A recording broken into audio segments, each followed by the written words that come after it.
দুল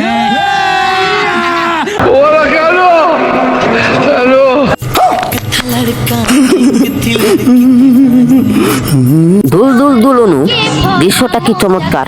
কেউ কখনো দেখেনি এমন কায়দা। কিন্তু ভাই, এত বড় ফুটবল নিয়ে মাঠে নামলেন কিভাবে? একদিকে শুটিং এর নামে মজা, অন্যদিকে পকেটে টাকা। একেবারে রদ দেখাও হলো, কলা বেচাও হলো। কতই না আনন্দ!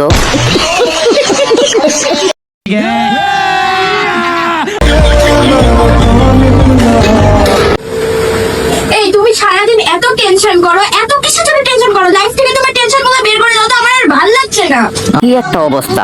এক সাইডে ডেকে রেখে আরেক সাইড বের করে লাফানো দেখাচ্ছ। এখন কথা হলো, মাথার উপর যদি এত বড় বড় টেনশন থাকে, তবে সেগুলো জেরে ফেলো কিভাবে?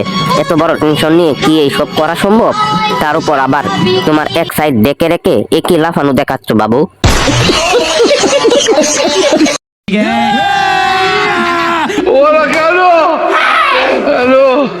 একটাও অটো নেই, ঠিক আছে? আমি সেই বেরিয়েছিলাম 2:20 সময়, একটাও গাড়ি পাওয়া যাচ্ছে না। এখনই হেঁটে হেঁটে যাচ্ছি, দেখি অটো পাইছি। দুধ দেখাচ্ছ নাকি ব্লগ ভিডিও বানাচ্ছ?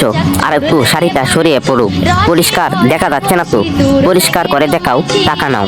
বৌদি, যতই ভিড় থাকুক না কেন, অটোওয়ালা আপনাকে দেখলেই ব্রেক টাপবে।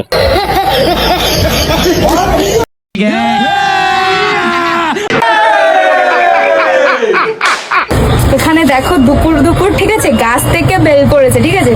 এটা হচ্ছে পাকা বেল, এটা কাঁচা। কাছে আছে 2টা তরমুজ আর 2টা বেল, কিন্তু তোমার ওই পম বেলের কাছে এগুলো তো কিছুই না।